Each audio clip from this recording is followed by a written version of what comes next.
Hello, my name is Jamison Woods. I'm an EDSP 614. I just finished my first year.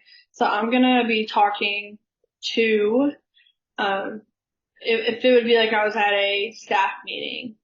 So I'd be talking to my coworkers. Um, so today we're gonna be talking about transitions for students with disabilities, specifically the post-secondary. And we'll get into what that means. But I mean, our kids, I'm also going to be talking from my point of view of moderate to severe disabilities because that's what I directly teach.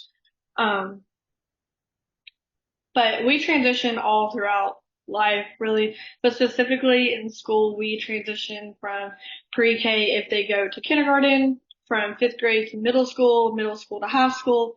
Then for the moderate to severe students or they go from, they graduate with their class, at least in my district they do, and then they stay for grade 13 and 14. And those 2 years are um, used for their transition plans and to work on those skills to do whatever the transition plan says. So we're going to get started.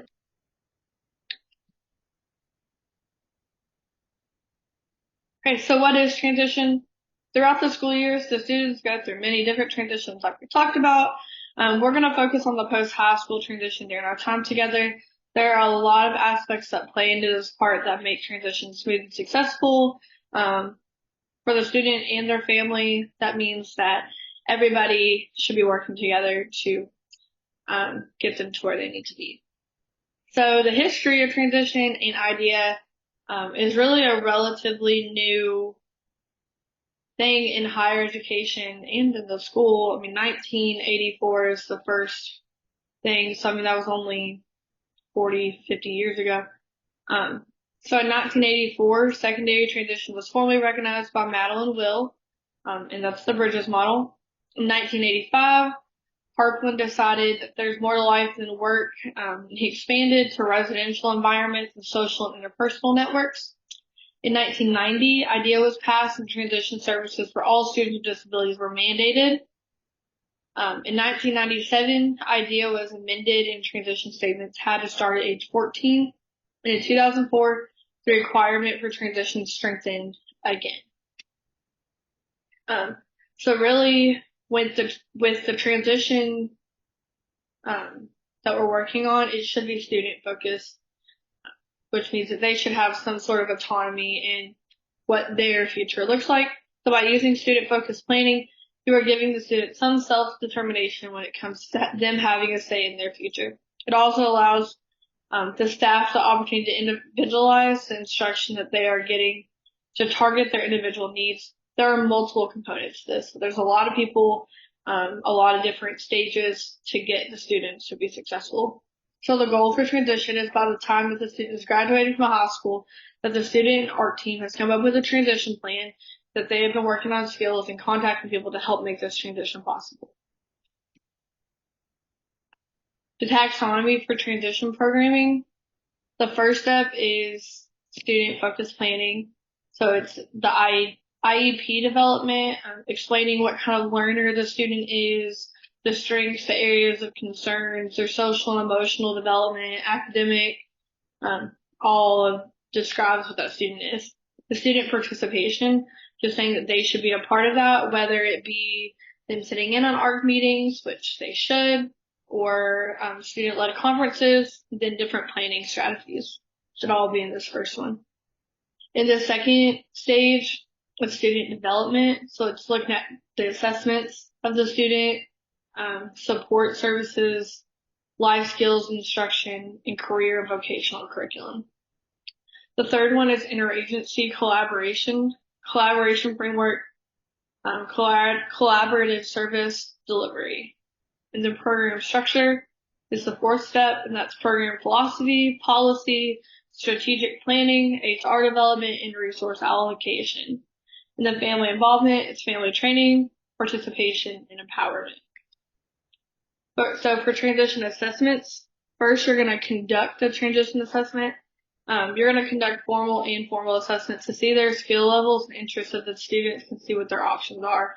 And we should be asking questions such as, Where is the student at right now? Where are they going? And how do we get them there? That should be the base of all of this. And then to develop post-secondary goals, the goal will depend on the assessments.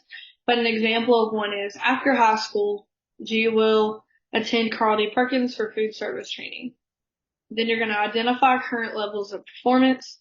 The transition assessments can also assist in writing the present level section of the IEP. It helps us to see what skills they need support in and their starting point for functional behavior in academics. And then you're going to write the annual IEP goals. When thinking about the skills the students need for transition, we can write annual goals to help target these specific area of concerns.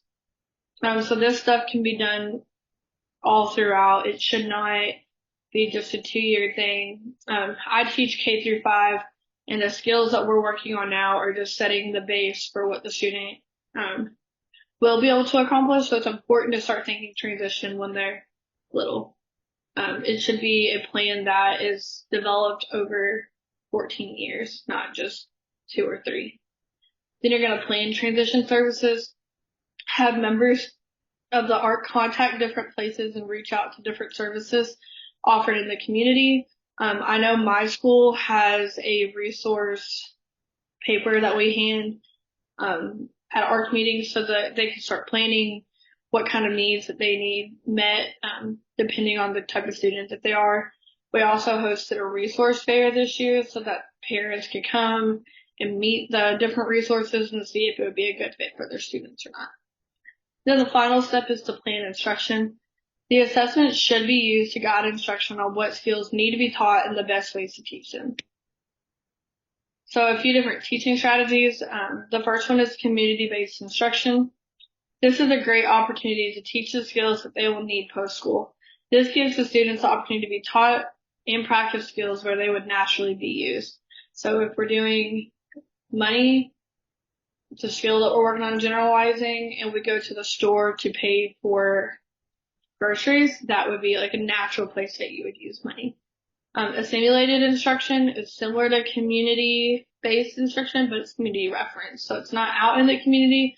You're just replicating what a store would look like, and you're building that in your room. For example, we do that with the snack shop in my room. We have teachers come and order off the menu. We write it down, we write a receipt, and we give money back, and we practice our skills in there. Then you have pair stimulated instruction and CBI. Using both methods reduces the chance that a teacher will not expose the students to unpredictable situations. It also allows teachers to instruct in larger groups. So instead of being one-on-one, it could be like 3 to 1. So some challenges that CBI brings could be transportation, getting permission from parents and the school, financial support, and scheduling.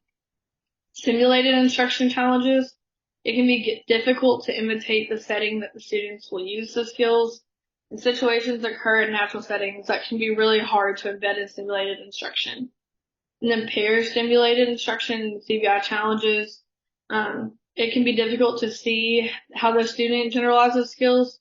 To do this, you have to take data in both settings, so you need to be very intentional about that. Teaching strategies, some more is constant time delay. This has, you start out with 0-second time delay.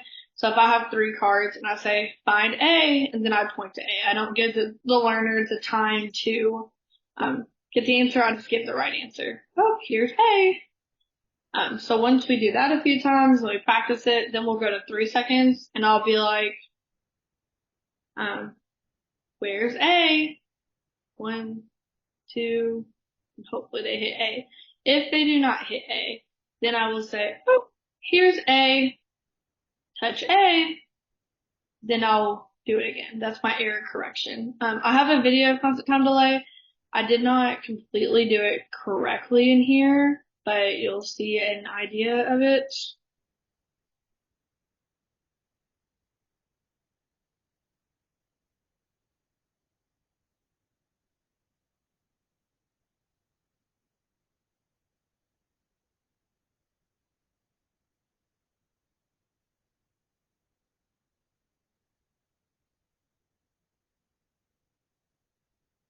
Okay, I'm gonna lay the letters out. I'm gonna say one and I want you to touch it, okay?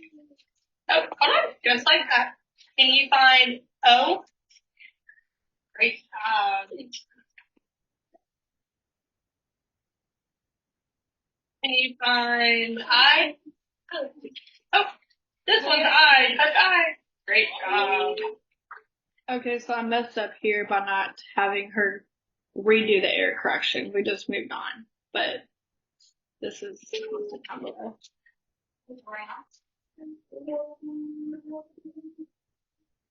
Can you find D? Can you find D, Tracy? Tracy girl. I also gave way too much prompting. This is one of the first times that I'd ever done constant time delay. Okay. Then you also have task analysis. The point of a task analysis is to break a larger task into smaller ones. The task analysis will be in observable steps. When teaching whole task chaining, the steps are taught in an order that would naturally occur. So here is a video of task analysis. I put the one of constant time delay in there because I think it's beneficial to see where you mess up and struggle so other people can see what it's not supposed to look like and you can kind of work through that together. We are gonna watch it. We're gonna turn, nope, look, we're gonna read. First, we're gonna turn on the water. Second, you're gonna rinse your hands. Third, we're gonna get soap. Fourth, we're gonna wash hands with soap. Fifth, we're gonna rinse our hands. Sixth, we're gonna turn the water off. And seventh, we are gonna dry our hands. Okay? I'm gonna show you how I do it, and then you do it, okay? Look, but first, I'm gonna skip the modeling part, and we're gonna dry our hands. Your turn. Augie's turn. I modeled this because we were doing modeling and leads to most prompts. Turn the water on. Turn it on. Rinse hands. Rinse our hands.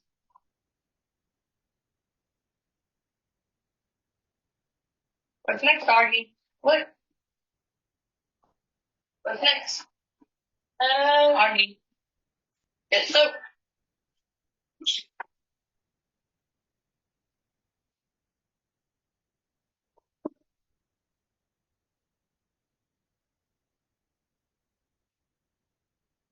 No. Wash our hands with soap.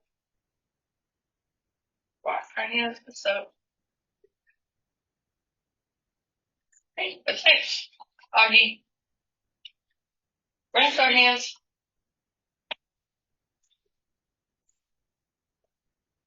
Rinse your hands out of the bottom of the sink. Okay, that's just a little part of it. So we're teaching the small steps, so hopefully that he'll be able to do a larger task. Then we have the self-management via audio prompting. It would be similar to task analysis, except for I wouldn't be there. It would be a recording of my voice and him working through it as I'm talking.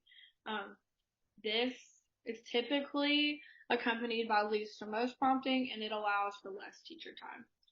And then training for generalization, you would do programming common stimuli, meditative generalization, teaching functional target behaviors, training loosely, and using natural maintaining contingencies.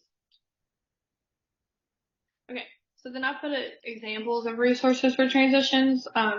Since we are all in Shelby County, I think it's important that we try to get services that are close to our kids that would benefit us. So the first one is 7 counties. This organization helps provide targeted mental health services for many different needs.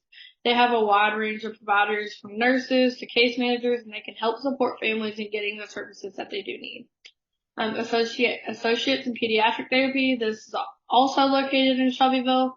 It offers different types of therapy such as speech, occupational therapy, and physical therapy. Cedar Lake. This is an organization that helps support people who have intellectual disabilities. It is located in the Louisville area, and they offer 24-hour services and community-based services. They are faith-based and also offer behavior support, physical therapy, occupational therapy, and psych services. The Kentucky Spin, the purpose of this nonprofit organization is to help families with disabilities get plugged in with valuable resources. Active Day helps support adults with intellectual disabilities and developmental disabilities and aging seniors. This day program helps support the unique and individual needs of each person. Harbor House of Louisville. What makes this one unique is that they do provide transportation if needed.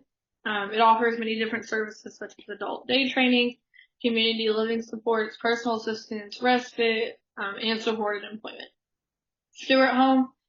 This organization is a home and school targeted towards people with disabilities. They also have a Special Olympics team, which is really cool.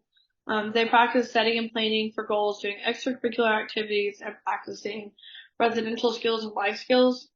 So if this one was your end goal for transition, then like a skill that you could target is to practice planning like SMART goals and going through what SMART means, and doing that. So that's like a skill that you could put for maybe an IEP goal or a post-secondary goal.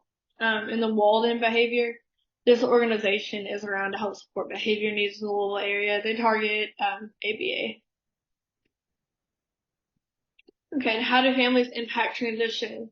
Their involvement is so important. That means that the family should not be interpreting. We should have interpreters there. Family concerns and needs are represented in school governance. They should be providing information about their child. This is so important because they are the expert, and I know a lot of times stuff might happen at school that doesn't happen at home and vice versa. So it's important that everybody's communicating, but especially important that we're hearing their point of view because they are the expert on the kid. And the families participate in program and policy development. Empowerment is that they should be linked with the services during transition planning. It shouldn't be us doing everything. It should be a collective. They should be getting the information prior to age 14, and they should be a part of pre-IEP planning activities specific to families. For preparation, we should be teaching them about agencies and services, advocacy, natural supports, how to promote self-determination and independence for their kids while respecting the different views and values that each family has. We should always teach them empowerment strategies and, of course, setting high expectations, because just because a student has a disability doesn't mean that their ceiling is down here. It just means they might take different resources to get up here, but we should always hold high expectations for the students. IEP sections related to transitions. These are all important. I do not have much background with this because I teach K-5, but the present levels of academic achievement and functional performance, I do write that. So it's nice that when we can see all the way back how the student has grown, what stayed the same, what areas that we need to target, their strengths and weaknesses, or not weaknesses, but areas of concern. We can see things that they've enjoyed all the way through. So that can kind of be like an informal assessment is reading prior IEPs. That also includes like social and emotional learning, functional, academic. It just describes what kind of learner the student is. Then the transition services needs. Post-secondary goals, so like we talked about, say I have a student who wants to do support and employment, then we will write those post-secondary goals to target how do we get this student to support and employment, or how do we get this student to the Stewart Home, how do we get this student to Carl Perkins. Their course of study, the transfer of rights at age of majority, that age is 18, so it's very important to start that early so that the parents know at 18 that schools they can't reach out about ARC meetings to the parents unless that transfer of rights happens. And then measurable annual goals. These goals are helping to support skills to help get to the post-secondary goals. So I know like in K-5 for me, I'm now going to start thinking, are these annual goals beneficial to be functional for the student, or are we just checking a box? So I want to make sure that I'm being very intentional about the skills that we're working on for IEP goals to make sure that they're going to benefit the student long term. Okay, there's my resources.